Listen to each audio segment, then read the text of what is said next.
good, what is it, morning, afternoon. I'm losing. Anytime I start anything, like, I'm losing time hours. is an illusion at these points Cashh, in life. thanks for your time, man. No problem, man. I can just about hear you, so if you could turn up the audio your end and do that. One second. Can you hear me now? I can hear you better now, yeah. Check. Yeah, you're good. So, Cashh, new music. They keep telling you to keep out of trouble. Who's telling you that, Cashh? Everyone. Everyone. From people that, mainly people who knew me from when I was younger, to be honest with you. When I see them in this day and age now, that's the first thing they say to me. And I say, like, throughout the different times of my life when I've been given that advice, I'm wondering if it's advice being given to me for prevention, or if it's that I've been a troublemaker, or if I've been, surrounding myself with trouble. Regardless, I take it in and just take it for what it is. But yeah. I said before we started this interview that trouble, that's my kind of rhythm. I love the cadence. I love your flow. I love everything about what you bring to the artistry anyway. But talk to me about putting that track together. Was it easy? It seemed like it just flowed, man. Yeah, with the concept of the song, I've started doing this. I've started doing this series on my YouTube channel called Once Upon a Song, where I basically give insight and stories on how I come up with the concepts of the music. And the most recent one I put out was the Trouble story. And basically, like I was just saying to you, I ran into an elder that was from the community in Peckham when I was growing up, and he gave me this advice when I was younger. Like, he potentially saved me, to be fair. Like, I was young. When I say young, I'm talking like primary school young, year 5, year 6. And he seen me making a wrong step, and he tried to like guide me on doing the right thing. But he did it with tough love. Like, it wasn't no soft talking. It was, yo, where I do? And in the time, like, I weren't understanding what he was saying in terms of like the message he was putting to me wasn't delivering. What was delivering is how he was putting it to me. It's like, this man shouting at me, this man's you understand? And years later, actually, when I had returned to the UK, I started taking a train because I wanted to be amongst the people. Prior to leaving the UK, I'd never done anything like that. I kind of like made sure we was from A to B in cars and not making myself exposed to the public. But being in Jamaica, I felt like this time round, when I get back to England, I want to be amongst the people. I don't want to feel like I'm away from the people, because we are. And I feel like artists lose their sense of being relatable because they just shun themselves away from the people. You understand? So started taking a train, and I bumped into that same elder years later. And basically that was the first thing he said, the last thing he said to me in our conversation. It was like, yeah, just make sure you keep out of trouble. So when he said that, I thought to myself, all right, cool, I'm gonna write a song about this. A reaction of a reaction. That's a strong sentiment that you revisit in the track a few times. Why is it so important for people to get what you're saying in that regard? What will influence you to repeat that mantra? Because I feel like, especially growing up in the environments that I grew up in, we tend to act first and think after. And just through my personal experiences, I just wanted to make sure that I somehow just, the way I've realized with how music is being consumed these days with the younger generation, you can't preach to them. You have to give them knowledge in a dosage. You understand? So you might have to, whether that's the rhythm that you're doing the song on, to make sure that they can vibes to it, the catchiness, the cadence, the melodies. I wanted to make sure that within the melodic catchiness that I was given, there was going to be some sort of message within that. I just pictured a whole group of young kids singing every action of every, yeah. You understand? It's like, as much as it's catchy, it's still giving them a message, because that's the reality. Every action has a reaction, and not reacting is a form of reaction sometimes. So yeah, it was important for me to just drop a little bit of knowledge within the whole vibes of the song. I've got two questions. You answer them in whatever order. How's your 2020 going, given the disruption that's affected everybody? And I guess I was going to ask you after that, how's adjusting to being back? So in whatever order. Well, I'd say I feel it's important to have a sense of direction in our life. I feel a lot of negativity could take place, or speaking from my perspective, a lot of negativity took place at a point in my life when I was freestyle living, is what I like to refer to it as.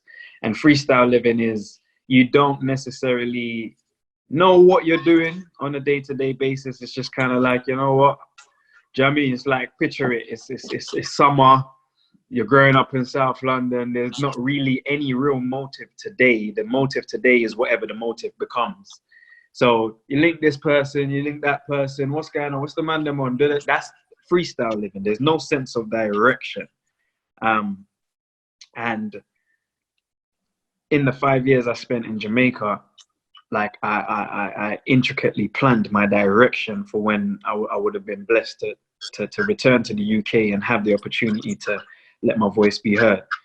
I had a sense of direction, and I feel like having that direction and having that plan is very important. Having a spine is very important. But you see, life metaphorically can just be 2020 for you. You understand? 2020 has been unpredictable.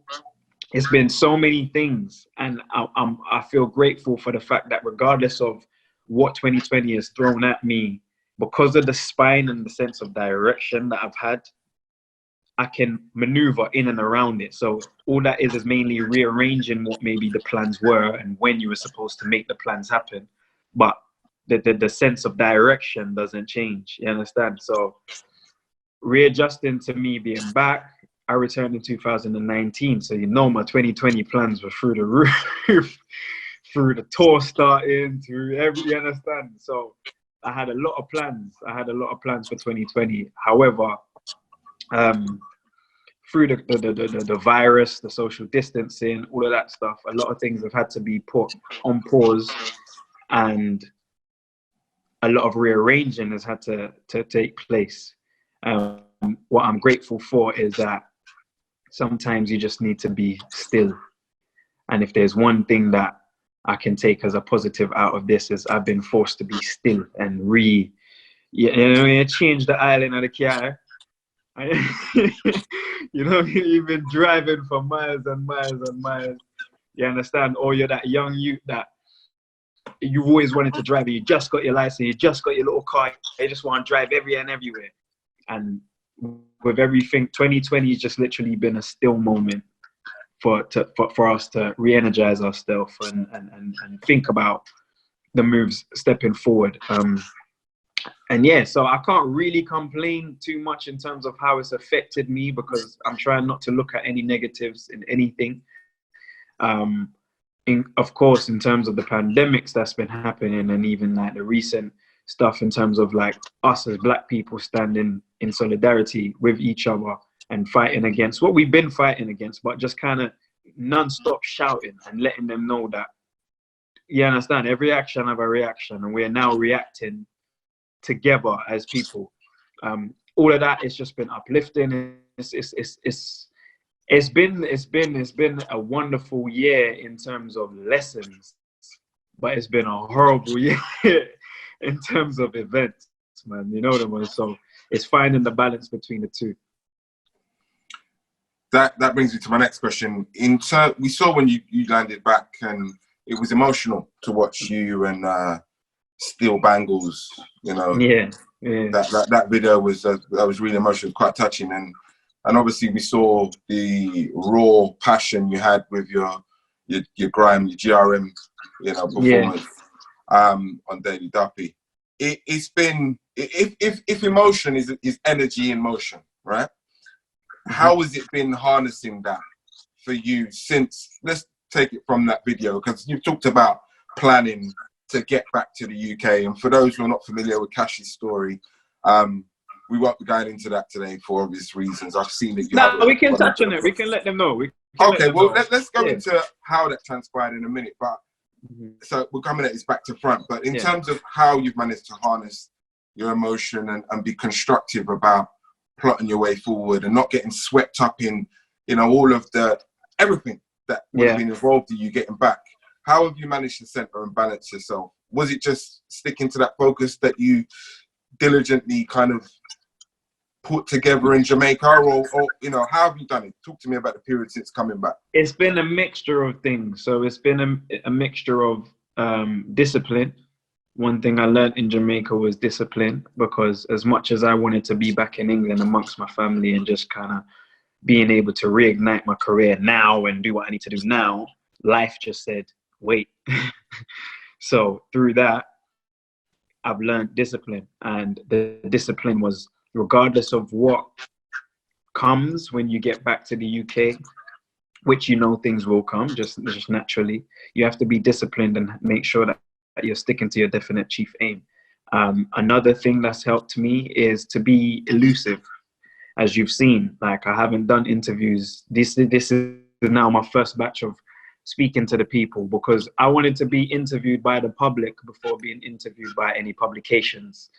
I wanted to be in the streets, have people come up to me and say, yo, the same questions you're asking now, like, yo, how does it feel being back? I wanted that without cameras, so that I can give a true representation of what my answers are without, a lot of these people can twist your words and make things, you understand? So I wanted to make sure that if that was a case, there's a young man or a young woman or a little young youth from around there that could say, nah, man, because when I saw him and I asked him that question, that wasn't his, you understand?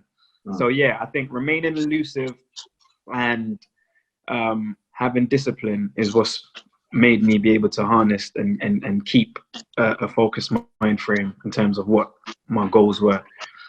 As succinctly as you can, then touch on the circumstances that led to, in as much detail as you want to go into, that led to you being back to Jamaica and then coming back. Well, basically, I was born in Jamaica, and I migrated to the UK at like 5-6 years old. So completed Key Stage 2. I basically started primary school year 2. Completed primary school, secondary school, and when I became 19, I believe, 19, 20, I was removed from the UK for not having the correct documents to reside here. Bear in mind, from that 6-year-old to that 20-year-old, I had never been back to Jamaica.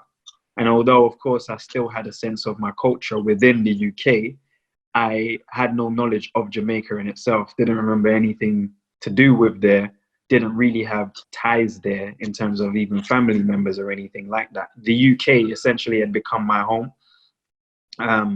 As you can imagine, like my primary information that was obtained was within the UK, you understand? And we had like petitions and all of these type of things going on, but my removal happened regardless without my consent.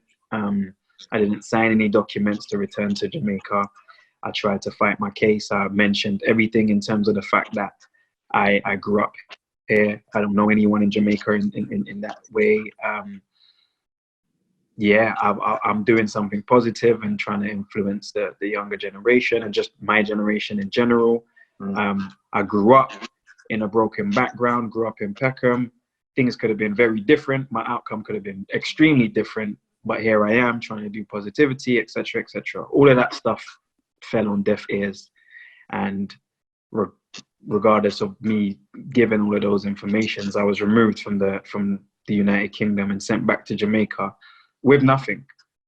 So when I got back to Jamaica, I had to get to know family. I didn't know them. I didn't know where to find them. I didn't know where to navigate. I wasn't sent back to Jamaica with any finance or any plan of accommodation. I was literally sent back to the airport. That's it. Find your way.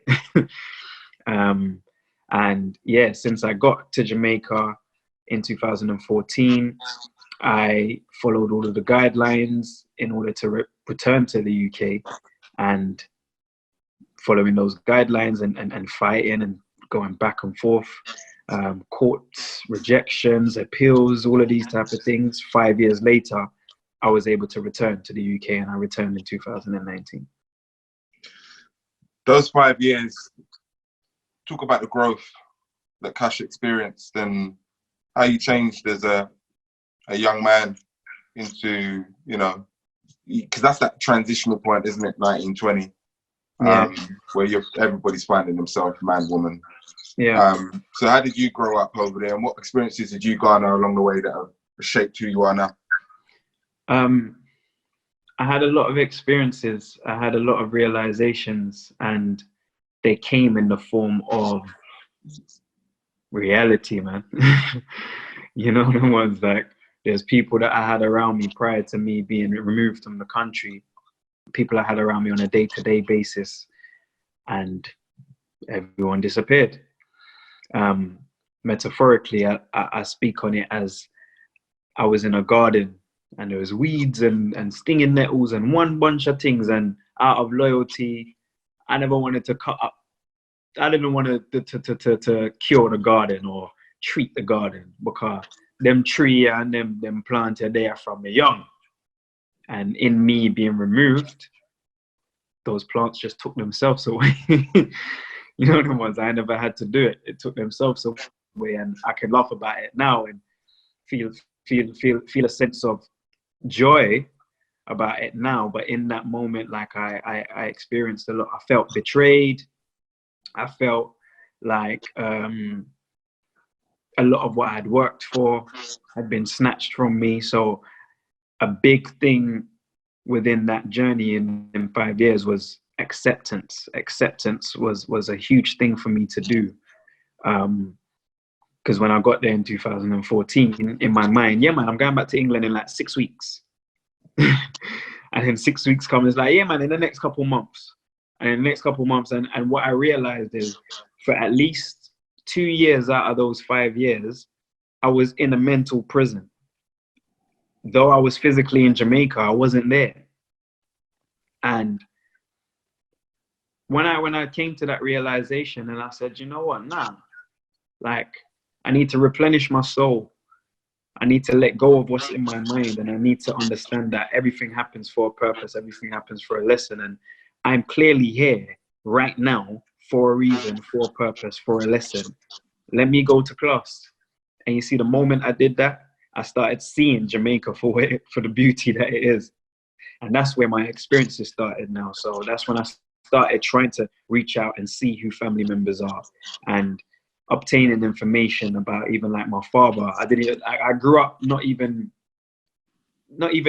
having it in my mind that I even have a grandfather, much less to find out like my father, my grandfather, and my great grandfather were all alive at the time. Wow. Didn't even know that.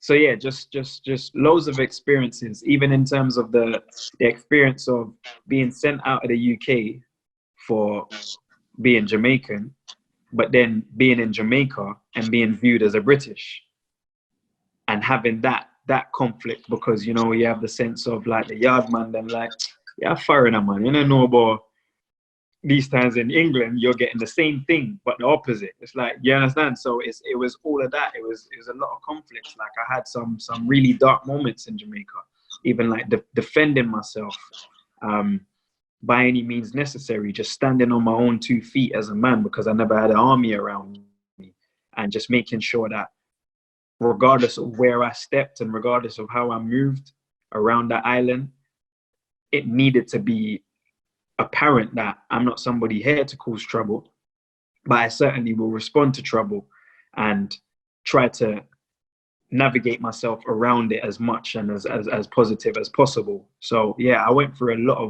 of experiences in order for me to grow within Jamaica. Even musically, you know, Jamaica is the hub. So even when you don't want to learn, you're learning. You understand? Even when I don't think, unless it's only when there's like power cuts and there's nothing playing, that there's silence. Other than that, there's always music playing in the background. And even when the power cut, somebody I gotta play something from them phone. So you're constantly hearing music. And as the subconscious, that's why you go Jamaica, everyone's an artist, aspiring to be anyway. You know what I mean? So it really helped me to grow and even humble myself, because I perceived myself to be humble prior to leaving England. But when I got to Jamaica, I realized what you think is humble ain't humble. You have to humble yourself now. Like, I had to literally start from scratch. I didn't return to Jamaica as this big UK rapper who people are going to show one side of their characteristics for because they want to align themselves with me. In fact, I try to hide that. I tried to hide that reality from the people of Jamaica. I didn't want anyone to know what I did. When I released music throughout the 5 years, I released the music and just aimed it at England. I didn't try to get anything played in Jamaica on radio or anything, because because I started so young within the industry, I missed being able to just walk and go shop and just buy my fruits and buy my veg by myself, you know them ones. So I had to get in the market, do all of that type of stuff, bargain with the man because he thinks I'm a tourist. And I'm trying to show him, no, I'm gonna live right just like you. I know that's not the price for that. Going back and forth till eventually I'm now a local. You understand? Listen, it was a beautiful experience. Like, it was a beautiful experience. I had loads of different aspects to it that made me who I am today, and I'm forever grateful. You mentioned obviously dealing with the music out there and how you managed to navigate that. You also got involved in movies. I know Slim pretty well. So you was involved in The Intent. That looked like a whole vibe, and just the whole coming together of artists from here in the UK. But you being there in that moment, fairly significant, man. Yeah, basically. So you see, when I said once I exited that mental prison and realized where I was, opportunities started presenting themselves because I started making them. I started creating them. So what happened is I started becoming the bridge between anything that was happening from the UK coming to the Jamaica. So whether that was assisting in production, artists linking artists, people getting accommodation when they get out there, transportation when they get out there, even in terms of like if certain of the artists want to come out there on holiday, but they want to go to the local spots and they want to wear their jewels, they want to do all of these things, making sure that they feel safe, making sure that they know they're okay, just educating them on the culture in general. And when The Intent 2 was happening, Nikki and Femi reached out and they told me the script, they told me the character, and I was honored to play it. I was honored to play the role. I feel like it was a good opportunity for me to not only play a role in a movie, but just feel a sense of England again around me. You know, them ones, like being around Gets and having the banter and all of that type of stuff. It was just a good vibe to be involved in. I was grateful. What's making you think right now, Cashh? What's making you deep think? There's a lot going on in the world at the moment. Yeah. What's making me think is my processing. I'm very much still processing everything that happened. I still very much wake up at random times in the night and remember being put in a detention center and knowing that within them 5 years, I was living in limbo, like not wanting to make certain moves, not wanting to do certain things because it could have a reaction or an effect on me either getting back to the UK or, do you know what I mean? Like, a lot of my thinking process is a lot on how I'm still processing things. It's like the moment I feel like I've come to some sort of, what would you call that now? When I've come to some sort of point where I've accomplished and comprehended as much as I could about a specific subject within my journey. So for example, all right, cool. Within the first couple years of being in Jamaica, I couldn't really trust people. I had a trust issue because I'm out here alone. So I need to know what I'm doing. And I feel like within that, some people who I ended up forming really good relationships with, prior to me giving them my trust, I might have treated them in a way that I shouldn't have. You know what it was? Like I had a brethren that for at least a year, never knew where I lived, but dropped me home every other night. I'd make him drop me like at least 10, 20 minutes from my house. He thought a house was my house. You know what I mean?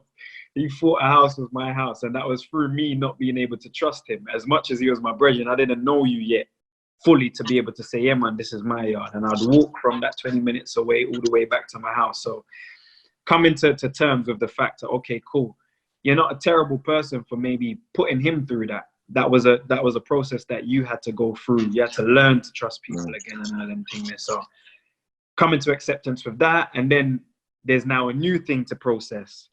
But all of that just internally within my brain happening, and then everything that's happening in and around the world, it's just that what's making me think is just everything, man. Like everything. A lot of things. Your experience is obviously running at the same time as the whole Windrush scandal. Mm-hmm. And there were so many people that echo a similar journey. I don't know if you saw Sitting in Limbo, the BBC drama. Literally watched it. I think if it weren't last night, the night before. What did you think? What did you make of that? And how could you relate? Listen, everything that was happening with that man, everything. I'm talking from the detention centers that he was going to, everything. Like I was looking at it, and obviously a lot of this stuff are dramatized for TV and all of that type of stuff. So they're not going to show the exact process. But from, I don't know if you remember the scenes where he's queuing up to sign on and all of these type of things. I had to do that as Cashtastic, the rapper.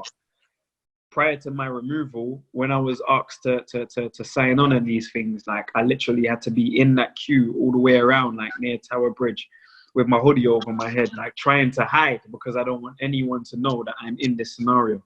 And then when you get in the building, there's no wearing no hoodie. You have to take your hat off, you have to take your hoodie off, and you have to just be. So seeing that, and then even in terms of another thing I really related to was him being detained the first time, coming out, signing on, and then getting detained again. It's literally the same thing that happened with me. So it was quite emotional watching it, because it's been out maybe a week or a couple of weeks now, but I've kind of been putting off watching it because I knew it could be triggering to me. So I wanted to make sure that I was in the right mental space before watching it. But yeah, like a lot of that was relatable, man.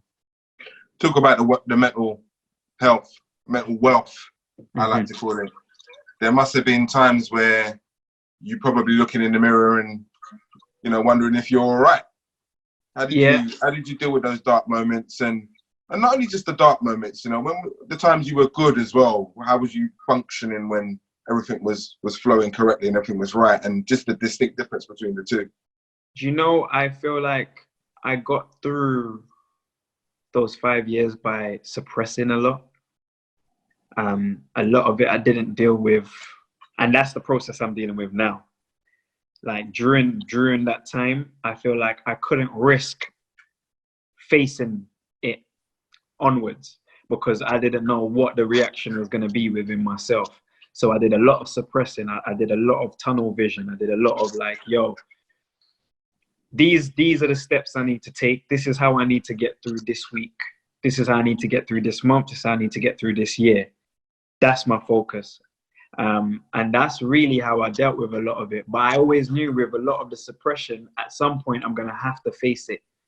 But I wanted to, at least if I'm facing it, be amongst my family again. Do you understand? And even giving them prior warnings like, yo, I did a lot of suppressing for 5 years. So if at any point, mentally, you start seeing something different within me, just kind of be on cue to hold me and guide me, basically, because it's easy to think that this is for a lot of people to think that it's just a case of you get sent back to a country and it's Jamaica, man. Like at least it's Jamaica. Like it's the lovely island and beach and this and that and that. But yo, honestly, like it's something that mentally can cripple you, man.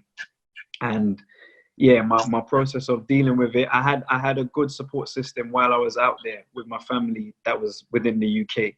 So they played a pivotal role in terms of me being able to stay sane, if I'm being honest with you. So a lot of times it wasn't that I was in the mirror thinking, am I okay? It was me in the mirror like, you're good, fam.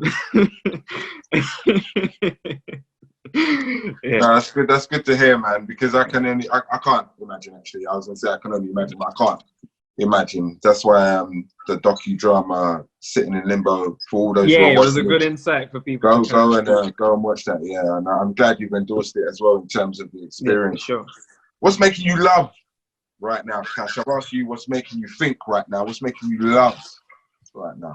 Good question. What's making me love right now? What's making me love is my family. It's my loved ones, man. What's making me love is just being in the now, not having to suppress. Like it's being able to just express. Of course, everything isn't how I would want it to be right now. However, being able to love is just knowing that, like, what's making me love is just knowing that I have the ability to. Enough people don't know they have the ability to love because they feel like love can breed contempt, or love can breed trust issues or being betrayed or any of that type of stuff. And I feel like after going through everything that I've gone through, I'm grateful that I even have the ability to know that, yo, you can show love and there's no issues with that. You understand? So what's making me love is being aware of the ability that I can love. Talk to me about who you'd like to work with musically. I guess there's a few people that'd like to work with you, and I'd only imagine what's in your inbox, or what's parked up in the chamber ready to let off. Well, who, if you haven't worked with them already, who would you like to work with, and what's coming, man? I mean, Trouble's here. We love Trouble. I love Trouble. Mm-hmm. What else is coming? Well, in terms of, I'll answer who I want to work with first. I feel like recently, so towards the end of 2019, technically, I went on my first holiday because I didn't go to Jamaica on holiday. That wasn't a holiday. So on my return, my first trip was actually to Ghana. It was really important for me to make sure that the first time I consciously booked a ticket and went on the plane was going to be to Africa. And yo, my experience was it was phenomenal. It was phenomenal to be there. And one of the most significant, phenomenal things within that was like, yo, this is like Jamaica. Being on that plane felt like it was a plane going to Jamaica. And being over there, it expanded the mind frame even musically, because as much as you can be disciplined, like I said, as much as you can plan and have the spine, and the spine of the plan is very important, life will throw different things at you that can deflect, that you have to learn how to deflect. And one of those things were, musically for me, was just being in England, because the sonics of what is being accepted and what people are loving the sound of is different to what I was going to return with. A lot of it, I feel like, because I was in Jamaica, hearing the influence of the dancehall stuff and all of that type of stuff, and a lot of it, hearing it and thinking, yeah, that's not authentic. I'm going to go over there and I'm going to give them authenticity. I'm going to let them hear exactly how it sounds. You're not going to be able to tell the difference when I'm doing my yard tunes, which we've got loads of those coming as well. You're not going to be able to tell the difference of the fact that this is someone who grew up in England to the fact that this is a yard artist that has never, do you know what I mean? So when I returned, hearing everything that was going on, like the drill music had come in, and a lot of the cadence and the vibes was different to what I was gonna do. And I realized, okay, cool. I'm a man of being able to adapt. this is what's happening. All right, here what? I'm going to give them my take on how I do these things. I'm not going to come and shun it and say, oh, the music, I don't like this. And I don't like. That's not in my character to do that. What I'm going to do is I'm going to give you, when Cashh does drill, this is what it sounds like when Cashh does drill. When Cashh does Afro bashment, this is what it sounds like when Cashh does Afro bashment. But there was a lot of conversations in my ears, and it's like, yeah, this is what you have to do, and this is what they want to listen to, and this. And when you're hearing all of these advice and all of these things coming from people who had been within the UK and been within the sonics and the sound of what is being accepted, it's easy to take, even if you're not taking everything on board, it's easy for some of that to seep within your psyche. And then before you know it, you're trying to do what everyone else is doing. So when I got to Ghana, it was amazing because it just snapped me back out of that. And it's like, no. The same mind frame I had when I was in Jamaica, I'm seeing it now, because enough of the songs that are ringing off in the UK, I'm not hearing them here. And the ones that are ringing off in the UK, that are playing here, it's what I wanted to do anyway. There's certain components in it, and that's what makes it travel across the sea. So it's bigger than just trying to please the UK market. This is a worldwide thing, you understand? So yeah, in terms of who I want to work with, there's a lot of artists from Africa. I want to work with Burna Boy, I want to work with Wizkid, Davido, Fireboy, and then obviously bringing it back to Yard. Like, I can't reveal enough, but even like Popcorn and like just a lot of the artists out there, like even Chronix. Want to work with Chronix, big fan of Chronix. A lot of people, and there's a lot of stuff that I've got coming. I want to release singles and just keep feeding people consistently. So prior to Trouble, I released one called Trench Baby, and now that Trouble is out, we're going again real soon. I just want the people them to just digest Trouble. I want to spread it as much as possible and just let as many people hear it, because it's not the typical sound that you would get from the UK artists right now. Hence why it ain't going to be on the same amount of views that everyone else will be getting overnight. But for me, one of my main mantras right now is to prioritize direction over speed. So I know that this is the direction that got me through the 5 years. This is the direction, and this is the sound. And I want to make sure that I just spread that as far and as wide as I can. And literally throughout the rest of the year, you're going to just get pure consistency, pure good music, like Wally for good vibes. I'm excited for what's coming. And the project, we're open to drop the project at the back end of releasing all of these singles towards the end of the year, last quarter.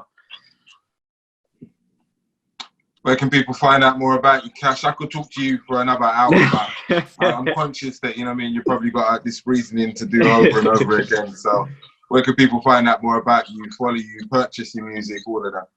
Well, social media wise, I'm on Instagram, and the Instagram is The Name Is Cashh. Literally, that's the handle. The Name Is Cashh. My YouTube channel is the same. I have loads of content that I'm about to do on the YouTube channel as well. So anyone can subscribe and see behind the scenes stuff, even me telling little stories about stuff in Jamaica and stuff. Like Twitter, Cashtastic Music. Spotify is Cashh. All of the streaming platforms is Cashh. And yeah, you can purchase anything on iTunes and throughout all of the streaming platforms. All you got to do is type Cashh with a double H, so CASHH, and you'll find me. I'm welcoming to everyone who's willing to support. And yeah, man, I'm grateful.